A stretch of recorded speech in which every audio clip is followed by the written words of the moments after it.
We're going to go ahead and get started. Really appreciate you all coming on a Friday evening, extending your day. But I guarantee you this will be worth it. I've been looking forward to this address actually for more than a year. I first contacted Dr. Crazy Bull more than a year and asked her if she would speak at our conference today. So it's my pleasure to welcome you to the keynote address this evening. Our speaker is Dr. Cheryl Crazy Bull, the President and CEO of the American Indian College Fund. This address, I want to thank UNLV College of Education for sponsoring this address. Dean Kim Metcalf is here someplace. Yes, thank you very much for your sponsorship. We're really excited for this.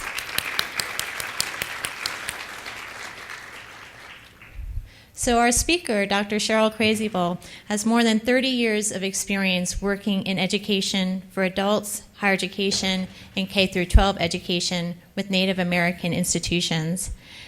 As I mentioned, she's currently, and since September 2012, she's been the president and CEO of the American Indian College Fund. She's held a number of different types of positions over time, in important leadership positions.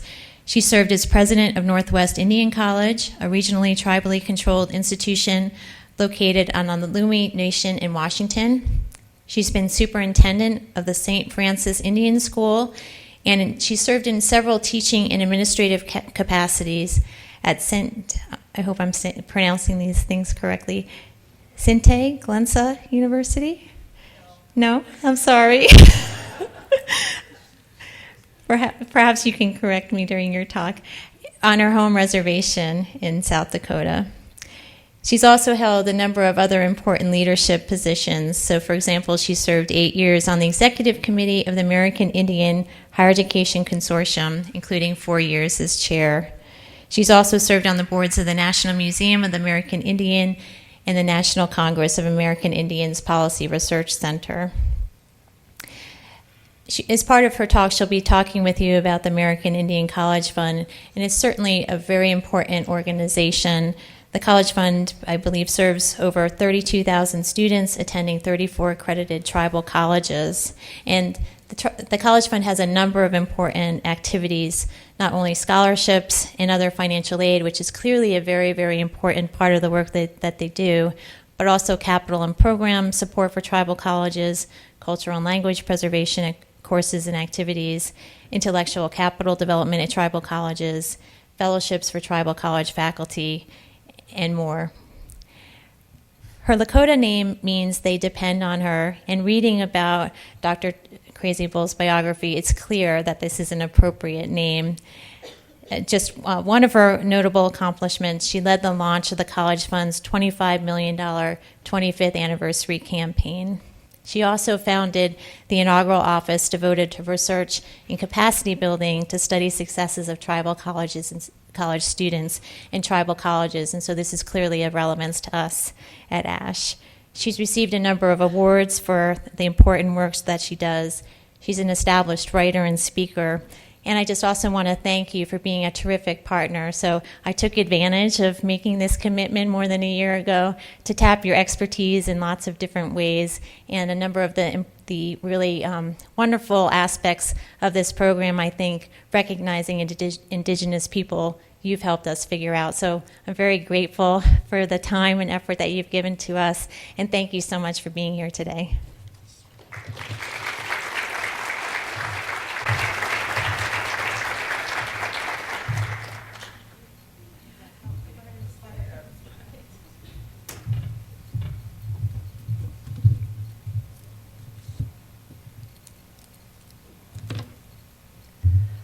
Omidakayepi, Wachiapi we, Imachiapi, Yana Shachanga Lakota Oyate Omataha, Chante Washte, Nape Chayuzapo. Friends and relatives, I welcome you here this evening. My name is They Depend on Her.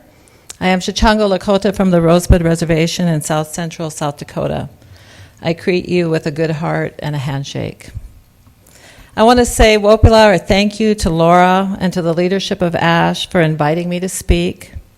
I want to say Wopila, thank you to all of my Native relatives who are here today as scholars and researchers, and to all of the ones who could not join us. you give me the strength to do this work. I also want to welcome all of you who are here this evening. Thank you for joining us. I especially want to recognize my staff from the American Indian College Fund. They had no choice but to be here. They get extra points for that. And my family, I'm really happy that my husband and my oldest daughter and her children are able to join us as well. And I promise that my grandson will not shout out at me throughout the event. Or maybe he will. I'm going to be speaking about the experiences of American Indians and Alaska Natives in the United States, but I also want to acknowledge our Native Hawaiian, Aboriginal, and Maori, and other Indigenous brothers and sisters who are our allies and our inspiration. I'm going to share the work of my heart, and I think that this is also the heart work of all Native scholars in higher education. Our work is to support the revitalization of who we are as Native people. It helps transform our families and communities into thriving ones. Our work is to help build tribal nations. Our pursuit of education, our desire to be scholars and researchers is all rooted in one goal: the survival of our people. We have been taught to believe that education is the great equalizer, that education can lead our people out of despair. We have been taught that courage, persistence, generosity, and hard work are restorative for ourselves and for our people. Who we are as Indigenous people is the source of our greatest strength.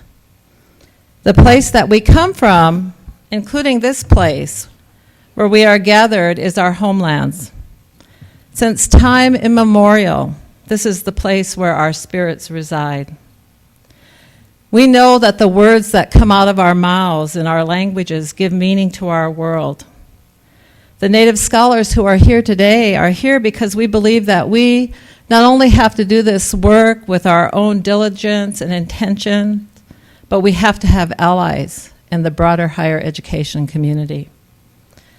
We could speak for weeks and even years, but I'm going to try to encapsulate more than 500 years of education experience into about 35 or 40 minutes. And I'm just touching the surface, and I hope that some of what I say inspires you to go out and learn more. I'm going to share some thoughts about how education has evolved from a tool of oppression and colonization into a restorative tool through tribally controlled education. And I'm going to speak about this nation's higher education system, the tribal colleges and universities. And finally, I'm going to share some thoughts with you about how I think research in higher education can be meaningful in our quest for the survival of our people. According to the most recent U.S. Census, there are over 5.2 million people who identify either as American Indian or Alaska Native, alone or in combination with another race. 2.9 million of those people identify exclusively as American Indian or Alaska Native. Some scholars estimate that there could have been 50 to 100 million Indigenous peoples in the Americas before European contact. Genocide has reduced our numbers, and the continued policies and practices of society and of governments have made us nearly invisible. We find ourselves frequently overwhelmed by Western practices and values. Almost from the beginning of the establishment of higher education institutions in the United States and in other countries, not just in the United States, but in other countries that have been colonized by European states, especially Great Britain, we have found that the education of Indigenous people is a constant source of conflict. Our ancestors were assaulted by colonists whose goal was to take over the lands and the resources of the New World.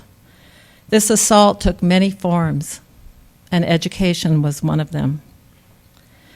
Through our treaty relationships with the U.S. government, our people have come to be known as tribes, and an elaborate process of recognizing us as tribes has been put into place. The federal government now recognizes over 660 tribes, while many states, through their own processes, recognize over 60 other tribal groups. And we know as tribal peoples that there are many other groups of Native people who possess the qualities of peoplehood but do not benefit from federal or state recognition. While recognition lends great power to tribes, it also has had many detrimental results. Tribes that were historically governed through processes like consensus or through their own well-established system of societies and influential leaders are now governed through the votes of individuals and through formal governments that do not represent their traditional tribal government. I also at this time want to just say that I'm sharing remarks that seem to apply to every tribe and maybe to every tribal person, but I urge you to be cautious about that because we are distinctive as tribal groups. And it is a good idea to learn about us as both those individual tribes that I speak of and as a collective with shared experiences and relationships. Each of our peoples, and we would call ourselves that before we were called tribes, we each had a name for ourselves. Each of our peoples had all the characteristics of peoplehood. You know, we had our own languages, we had our own governing systems, our own political system, our own economies, our own homelands. We had our own spiritual practices. You know, we had our own way of knowing the world. We may have been displaced from our homelands today because of the removal practices of the federal government. But those places still contain all the characteristics of who we are as people. Those are the places of our heart and spirit, and those are the places where our stories emerge. One thing I always like to share is to remind people that Indigenous people have always had their own education and their own research. We socialized our children in the ways of our people. We taught them and each other our values, our beliefs, our practices, our rituals, our ways of viewing the world. We learned how to live on our homelands and how to prosper through research. Observation and practice were the roots of our understanding and helped us continue our modified behaviors. We knew the place that we came from, and our knowledge of that place evolved. It was a dynamic experience, and because of our interaction with the physical and the spiritual world. Many times we seek as Native people to find ways to characterize our experience with research, and we know that there's a quality to our research experience that's distinctive from the other kinds of research experiences that we counter, particularly in the academy.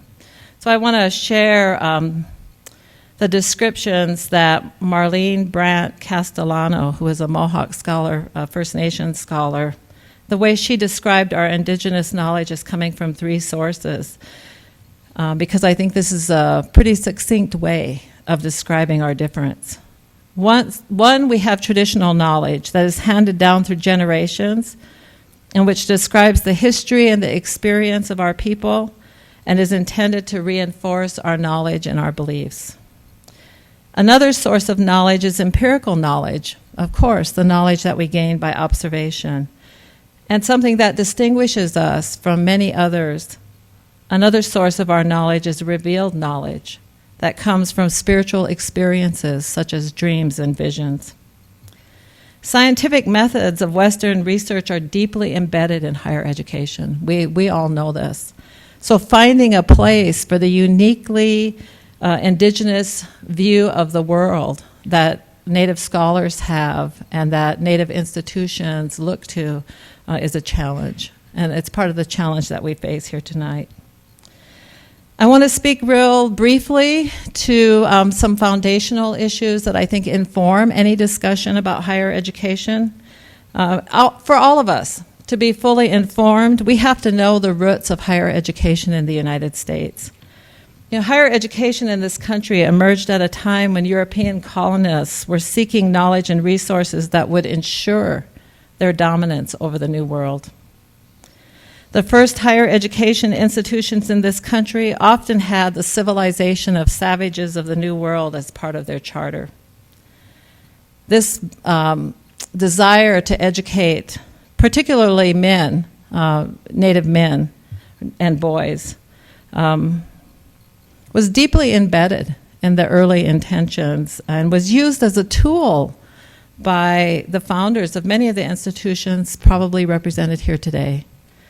It was embedded in their marketing story. They went back to Europe and to England and to France and other places, and that was part of the story that they told was help us civilize the savages of the New World and give us money to do that. These institutions also were built with the money of slaveholders from the South and from the Caribbean islands, slave owners who wanted their young men to become part of the educated elite. I urge you to look at the work of Craig Stephen Wilder, an African-American historian who has done some excellent work about the early and the establishment of the early higher education system in this country. Our higher education system is also deeply rooted in the settler mentality. First Nations, Aboriginal, and Maori scholars have done amazing work examining the settler mentality. It's something that I only recently, in the last few years, became acquainted with. But I learned a couple of really important things in discovering the information around this. The thinking of settlers is important because it helps us understand the conflicts that emerge in the academy when Indigenous people want to be fully included today. Settlers came into our homelands and they felt entitled to live here. They think that it is because the beliefs that they had from the documents that existed at that time, which were perpetuated by institutions of power like the churches, told them that they were doing the right thing. An excellent example of that for our country is the doctrine of discovery. While it is very complex, the doctrine of discovery has a very basic premise. I'm very proud of having summarized the doctrine of discovery in these next few sentences. We found you, therefore we can displace you. And now we own your land. We have a superior culture, and you should adopt it. We will give you a chance to become us, but if you can't, then you should die. That is a powerful way for colonizers to view the new world. And I have to share that the doctrine of discovery has yet to be fully repudiated by institutions in the United States and other countries. I urge you to learn more about the historical experiences of Indigenous peoples with removal, relocation, and education. When Native people resisted being wiped out through warfare, starvation, and disease, when we were forced to enter into treaties and agreements with the federal government that took away our homelands and moved us onto Indian territory or reservations, education became the tool that was used to force assimilation. You know, our children were literally stolen from their families. They were literally stolen from their families and forced into militaristic and religious educational systems as recently as the 1960s. This was combined with the deliberate taking of children from their homes to be placed in foster care or put up for adoption.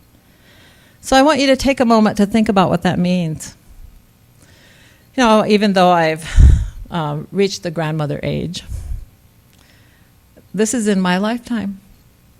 And this is a inheritance from my ancestors, from my parents and my grandparents, and it is an experience that is being passed on to our younger generations today.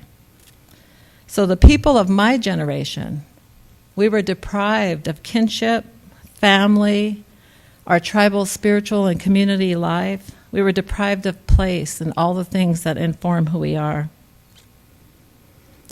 I want people to know that our experience with education as a tool of assimilation is not a historic experience, it is a modern day one.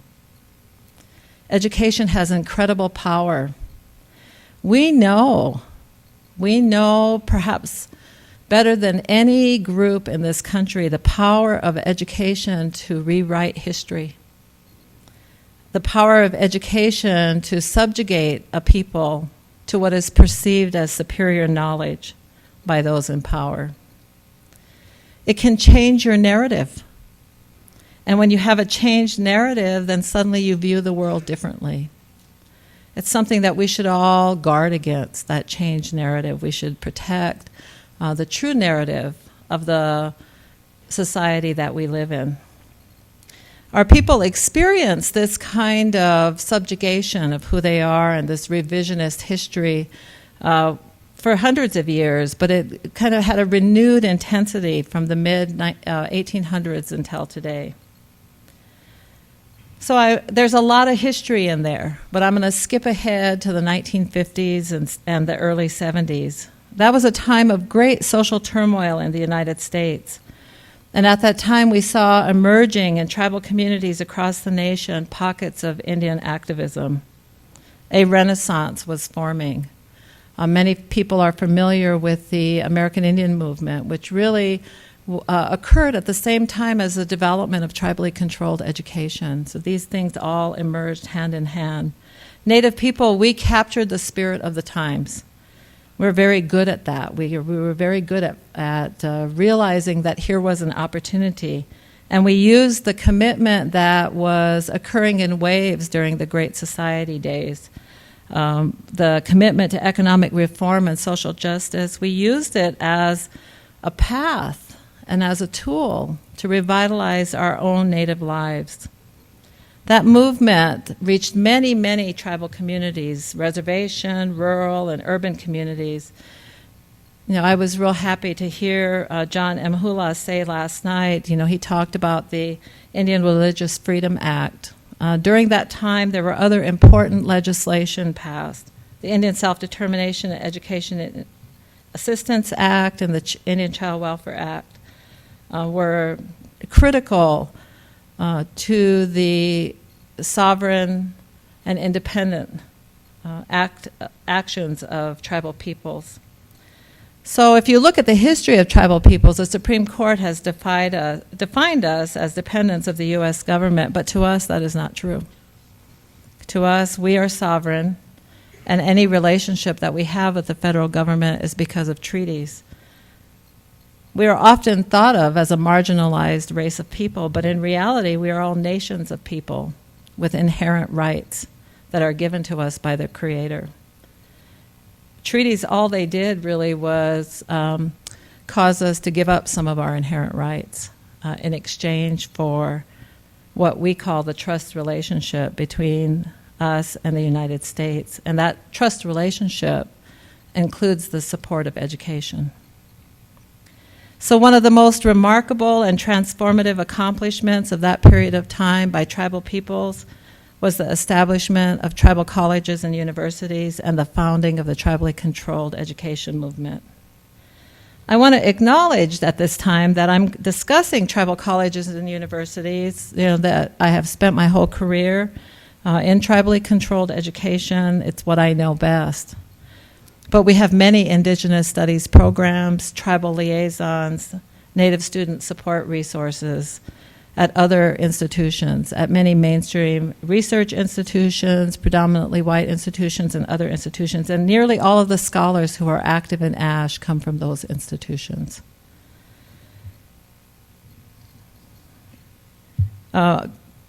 Before I talk about the tribal colleges, I want to tell a little story about the first tribal college was Dene College, Navajo Community College at the time in 1968, and there's a wonderful story about the president of the college at that time attending a meeting of many distinguished higher education people in Washington, D.C., where people were trying to figure out, why did you need a tribal college anyway? And the president at that time said, thought about it, thoughtfully. Why do we need a tribal college? He said, well, for one thing, we don't teach that Columbus discovered America. There it is, right? There it is. Tribally controlled education appears to be rooted in cultural integration and cultural practice. Oftentimes people look at that and they say, oh, that's what tribally controlled education is about. But in reality, tribally controlled education's real roots are in the authority of tribal nations to govern their own educational systems. There are 37 institutions that are members of the American Indian Higher Education Consortium. 32 of those institutions are chartered by tribal nations through their authority, through their authority as nations to provide higher education systems. I often analogize to people that it's similar to the states providing higher education. That they have that authority contained within their own constitutions. So tribally controlled education occurs under the authority of a sovereign government. There are 37, these 37 tribal colleges serve about 20,000, mostly American Indian, Alaska Native, and First Nation students at over 75 campuses in 16 states. 35 of these institutions are regionally accredited. The other 2 institutions operate in affiliation with other higher education institutions. They provide extensive outreach in their communities through community education programming, online courses, forums, a variety of training programs. Over 80% of what is deemed Indian country, reservations, Alaska villages, and rural Native communities are served by tribal colleges. If you use the I think it was the 2013 National Center for Education Statistics data, there are about 4,300 degree-granting post-secondary institutions who accept first-year students in the United States. So the 35 tribal colleges are at less than 1% of those institutions. But depending on whether you use the American Community Survey or other U.S. Census data, I have to say this because my research director's here, and he always tells me you have to qualify what your data you're offering. So depending on what U.S. Census data you use, we serve between 11 and 18% of all tribal students are in higher education. So I just want to remember that. We are less than 1% of all of the higher education institutions in this country, but we serve between 11 and 18% of all the Native students who go on to post-secondary education. Last year, we had over 2,800 graduates, 340 of them with bachelor's degrees. While we are very distinctive in our place and derive our identity from that place, each institution, we are a system of institutions that has actually transformed Native higher education. In our institutions, Native ways of knowing permeate the curriculum, the pedagogy, and the daily lives of students. Tribal college missions are rooted in identity and restoration. We build tribal nations from the grassroots. Our institutions bridge the traditional ways of knowing of our people with modern life, and we help pave the way for the generations that are attending our institutions and the generations to come.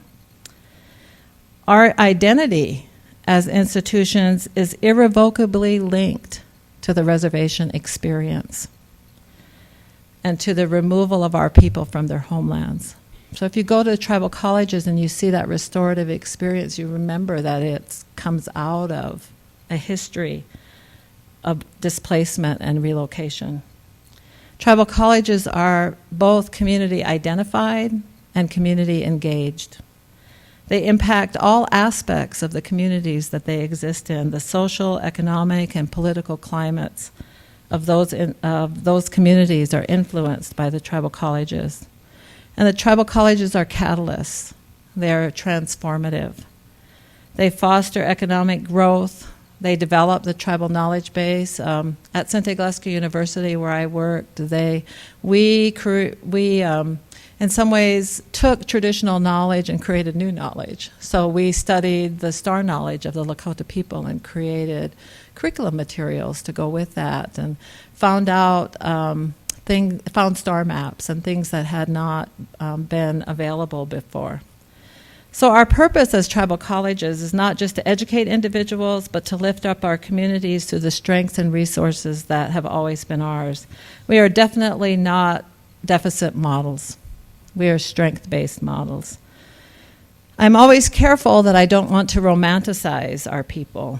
I don't want to give any impression that our lives were not without strife or warfare or deprivation. But we certainly led lives where the profound knowledge of our relationship with the Creator and our kinship gave us deep roots in our place. And in our daily lives, we had all the tools, all the knowledge, and all the resources that we needed to survive. At tribal colleges, we have tribal scholars. They are often people that Western researchers would call cultural informants. We call them our relatives. They are the individuals who are knowledgeable about our ways of living. They are responsible for sharing that knowledge. They do this using a phrase that I often think of, Hechal lina oyate ki inipikte, so that the people may live. They share those so that we can have what the Lakota call Wichozani and Wolokota, good health and a peaceful life. At your institutions, you also have tribal scholars. Many of them are here today. They are the people that we have called upon to find their way in American higher education so that we can have better lives. They are knowledgeable about who we are, and they reach back into their upbringing or they reach out to their relatives and they help us translate the world so that we can have a better life. Hechal lina oyate ki inipikte, so that the people may live. Tribal colleges engage in research. We engage in place-based social and environmental research. Our faculty and our students study what works in our communities. We are experts. We are experts in the education of adult learners. We are experts in the education of our youngest children. We understand and use curriculum and pedagogy that is place-based and culturally responsive. We explore what it means to participate with regional accreditation, and we look at the effectiveness of programs with our populations. Despite our efforts with research and despite the Native scholars that are here or the Native scholars back in our communities, Native higher education research is still an emerging field. So I want to spend a few moments talking about where does ASHE and research in higher education fit in this story of tribal higher education and in our commitment to tribally controlled education. You know, I believe in the tribal colleges and universities. I have seen with my own eyes the difference that they make in families. My own members of my family have now become multi-generational college educated because the tribal college is there in my community. I believe that we as Native people, though, should get to go to school anywhere we want, and we should have a good experience with it, and we should get to graduate and get a good job. So there's a lot of work to be done in order for that to be accomplished. We have to think that part of what we're doing as Indigenous peoples is we're looking for ways, really, to overthrow an oppressive educational experience. That has been our history. And tribal colleges and tribally controlled education is, relatively young. So we're still finding our way in that. But we do know that having culturally responsive educational systems is one path. We know that having tribal colleges and universities and tribally controlled schools is part of that path. Another path, though, is for predominantly white institutions and other institutions of higher education to make a commitment to and invest resources in creating a contextual, culturally rooted, responsive academic and social environment for Indigenous students and for Indigenous scholars. I know that is hard work, and I know that it takes resources, but if we are going to truly move the needle when it comes to the disparities that Indigenous people experience in this country, we have to make that commitment. Higher education research can tell the story of what is needed. So, yesterday and often, there are lots of stories told about the tribal colleges. Some of you may have read stories about the success rates and the graduation rates of the tribal colleges. And you know what I say? I say, good for us if we have a 15% graduation rate, because when I was a young woman, it was 0. Good for us if a student comes in the door at my college and goes to school for 1 semester and then leaves and gets a job. Good for us, because that student might not have gotten that job without that little bit of college education. But higher education research can help us with that story. It can help us tell the story of what is needed, tell the story of what works, and of where investments can be made in order to increase both the persistence and the success of Native students and improve the quality of life of our people. I always remind us as educators that social justice is not just the purview of the activists who march in the streets. It is the purview of academics and scholars who can shed light. It is the purview of academics and scholars who can shed light on the disparities and inequalities that exist. Yesterday, when Laura gave her presidential address, one of the things that she shared was that as researchers, we should be doing comparative studies, looking at what others are doing throughout the world. I would like to argue that a good place to have a comparative study is to look at what's happening in America, where the injustices of past centuries continue to rain down upon the first people of this land through a lack of access to education, healthcare, housing, and employment.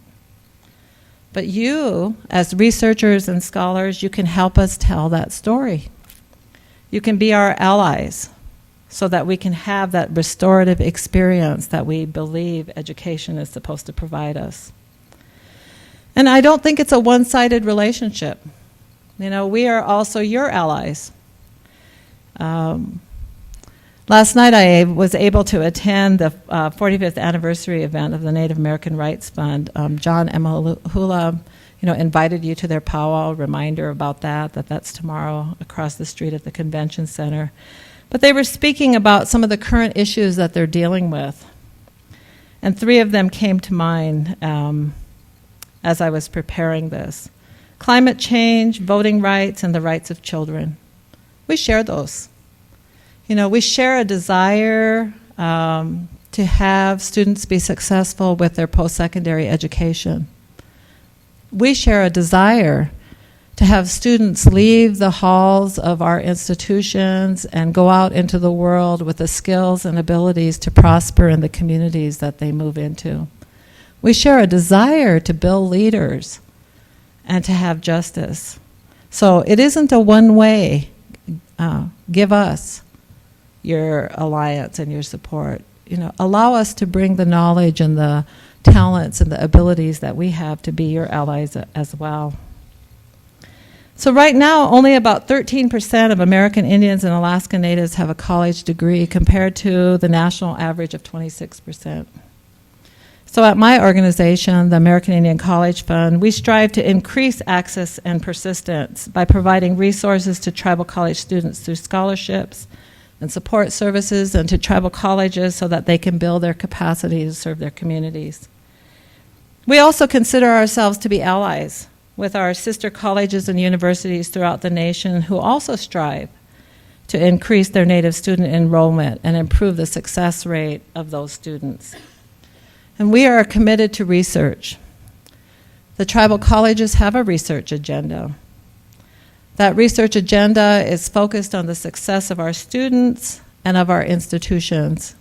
That research agenda is focused on improving the lives of people in our communities. As scholars and researchers, you can help us by looking at what is happening in higher education for Indigenous students.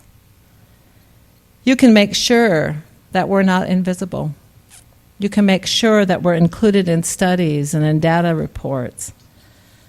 With recruitment and persistence efforts, make sure your institutions are allied with any tribes that are near them. you can make sure that Indigenous students, faculty, and staff at your institution have a seat at the table that is equal to the seat of all others. Oftentimes when I'm speaking to a higher education group, I ask them to go home and find the Native students on their campus.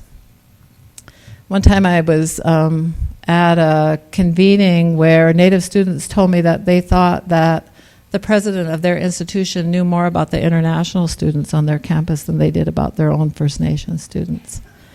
So I urge you to go back and find out where those Indigenous students are in your campus. And there may be Indigenous faculty and staff as well. Might be one, but that person deserves to be seen. You know, I began my career as a faculty member at St. Gleska University. I had a degree in business, or have a degree in business, and research isn't something that, you know, you pay much attention to when you have a business degree. What you're supposed to pay attention to is what's the easiest way to cut costs so you can make more money. I wasn't very good at that, so I became an administrator because we don't really have to do that. We make other people do it for us. You know, I didn't realize at the time that I was surrounded by Native scholars and researchers who were sharing tribal knowledge and who were making connections between traditional and contemporary experiences, and who are always examining what works with students. After I left St. Gleska University, I was doing consulting work, and I was invited to write about a gathering of Native scholars that had been hosted by the Tribal College Journal. If you're not familiar with the Tribal College Journal, I urge you to find it. It has a digital version, but you can also get a print version of it. It's a publication that really highlights the good work of the tribal colleges. But I realized at that time, that was, I think, the moment where what Lakotas call I had a wableza, where I realized that what research was, and I realized that I liked it. And over the years, it's been my privilege to get to participate with the discovery of Native scholarship. You know, I feel like in the last almost 35 years that I've been working in Native higher education and K-12 education, I have had the privilege of seeing Native scholarship evolve. I have gotten to know what community-based participatory research is, and I've seen its valuable, the valuable implications of using that tool in the tribal communities that I've worked with. I've come to understand a lot about the issues of data collection, data ownership, and the regulation of research in tribal communities. We have come a long way in tribal communities with our ability to understand how research can be of service to us. I think that you know, it's wonderful to be able to support research and to support scholarly work. I consider myself an advocate for research and for our Native scholars and educators. I don't often get to, in my job, you know, do a lot of research anymore. I spend most of my time going around asking people to give me a check. And I try to have good research to back that up. And so that was the reason for establishing our research office, was so that we could tell a supporter of the College Fund what we were doing with their resources. And also so that we could tell them just how much money a student really needs in order to be successful, because it was a lot more money than they were giving us. Those kinds of things are very powerful. So ASHE has the opportunity to be a welcoming and supportive space for Native researchers. I want to offer that this has to be accomplished by more than creating balance. Balance, of course, is a wonderful aspiration. You know, equity is a wonderful aspiration. But when you have historically not been in the space, I would argue that the space needs to be weighted to give you a more deliberately inclusive experience as Native scholars. I say that I looked over all the work that ASHE does. And we're experts in all aspects of the work that ASHE is doing. We're experts, definitely we're experts on equality in higher education. But we're also engaged with international relationships. Native scholars in the United States interact all the time with indigenous scholars from other countries. We use social media to disseminate research. All the information that's out there in Indian country about the Exile pipeline, that came through social media.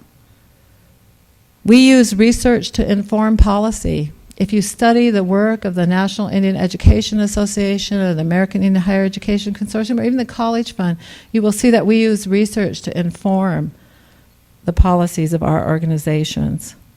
We use research to describe inequality and to share strategies that support equity.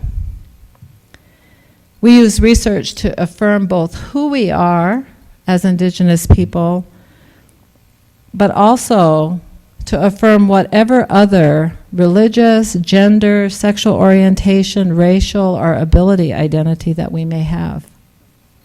We use research to learn what helps our people be successful with higher education, and we find solutions that increase persistence and completion. No discussion of the value of research or a discussion of a post-racial America or of solutions to societal challenges can be held without the presence of Indigenous scholars. We have to be on that stage. Native researchers and scholars want support as they navigate spaces and institutions. Many times they are expected to be the sole voice of all Indigenous peoples. I personally like speaking for all Indigenous people. But I know that that's a pretty risky thing to do. Or the other experience that people will often have is they are silenced by the words and actions of others, and they don't have any place to go to figure out how to respond to that or to be healed of that. And I learn increasingly that often Native scholars and researchers, particularly in mainstream institutions, are often not even invited into the space where the discussions are held and the decisions are made. Native researchers don't want to be out there by themselves saying, listen to me. They want you to say, where's the Native researcher? Where's the Native scholar? We should make sure they're here at the table. I know there are lots of challenges involved in building collaborative opportunities and safe spaces for difficult conversations. I know the Academy is the place that places great value on research that is considered objective and that is validated through scientific methods. The experience of Indigenous people with research is not objective. It is about our survival and our well-being. Our research is not driven by purely scientific approaches. It is informed by our experiences and our relationships. I think back that when my mother taught me that when I pick timsala or wild turnips, I need to go to a certain hilltop with low prairie grasses, and that I must put the flower tops back into the ground for next year, I am learning knowledge that she acquired through observation, practice, and experience. I'm not planting a crop and studying the conditions under which it will thrive. I am using her traditional and empirical knowledge. Among our people, we have men and women who are gifted with the ability to speak to the spirit world and to heal others. The men are called Ieska, or interpreters. If I go to an Ieska, an interpreter who talks to the spirits to find a plant to heal a pain that I have in my stomach, and I go to pick that plant, offering tobacco in exchange for taking the plant from the earth, I am using his acquired knowledge, the knowledge he got from talking to the spirit world. As Indigenous peoples, and in those circumstances, we are engaged in research that is outside of the scientific world that so many academics live in. Our view of the world is different. It is a tribal view, rooted in place, informed by kinship and relationship, described with rich words given to us by our ancestors and by our teachers today. Our world is an oral world. It is filled with story, with history and images. It is a tactile world, filled with the tools of our daily lives and with our art. I think of our world. Our world is parfleche bags made from buffalo hide, baskets woven from cedar bark. It is rugs made from the wool of our family sheep, and bows and arrows made from trees struck by lightning. Our world is our ceremonies and our social gatherings. It is calling our children wakeja, sacred little ones, because we know they come to us from the spirit world. It is the rituals that move our young ones from their youth, from childhood into puberty and into adulthood. It is the work we do when one of our loved ones takes their journey on the Chankuwakan, the holy road, the Milky Way, to the place where our ancestors live. So at the American Indian College Fund, we have a popular slogan, Think Indian. And it means thinking from the place of who we are. I always tell my staff, I think Indian every day. That's the way I think. Because I think from what I know and what the world means to me. We want you to learn what Think Indian means. You can see that there is much to learn about Indigenous people, about scholarship and research, and about the institutions that we work within today. I urge you to learn more about us so you can join us as allies and advocates. So I want all of my Indigenous brothers and sisters who are here to stand up. Stand up. Stand up, all of you.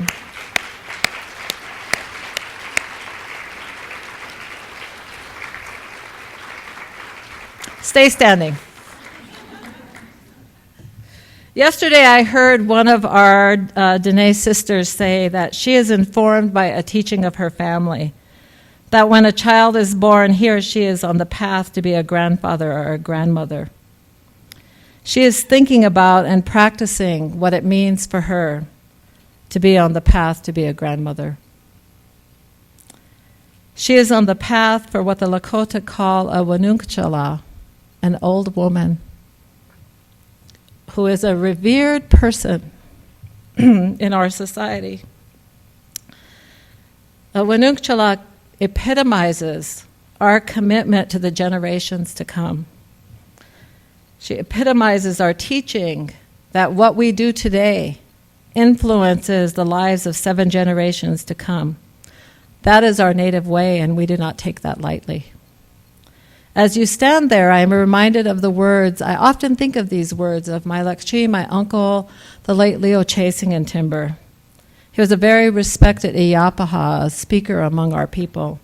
When I was a young woman, given to the vanity, and I do still take selfies, given to the vanity of a young educated woman, he told me that I did not have to get up and talk about myself. He said, because the people have eyes. They can see you. So I want to tell all of you, you are not invisible. I see you. All of our ancestors see you. And the next 7 generations to come, they will see you also. Everyone here tonight sees you. Wopila, thank you.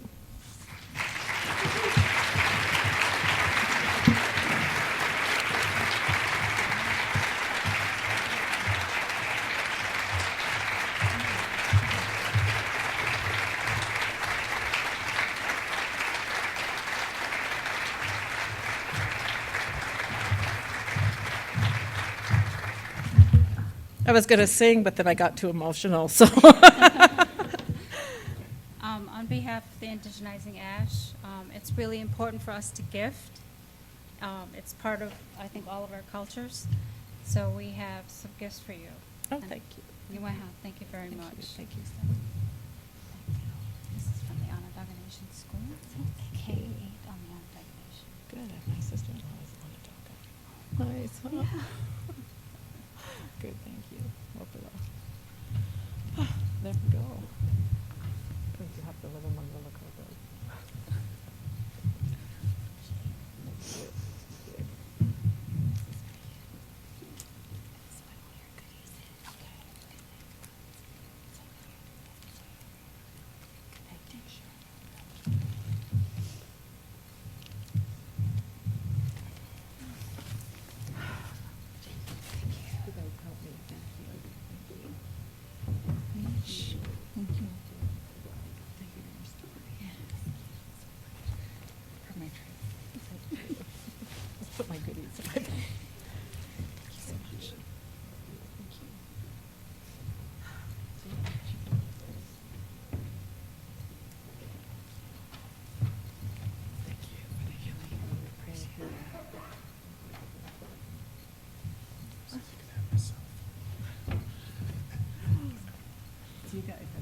Thank you for inviting me.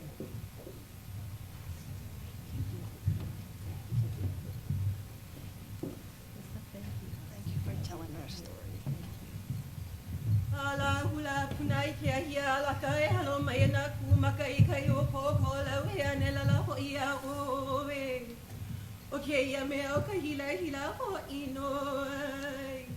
Awe ku aloha e. Awe ku aloha ho I. Aloha.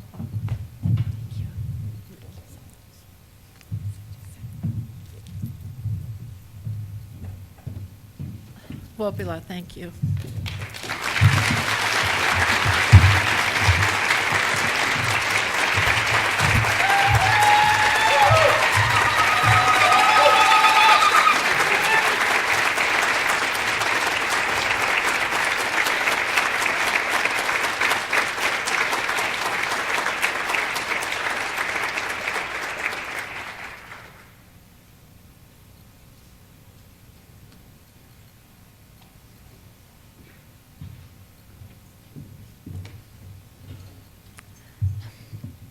Thank you.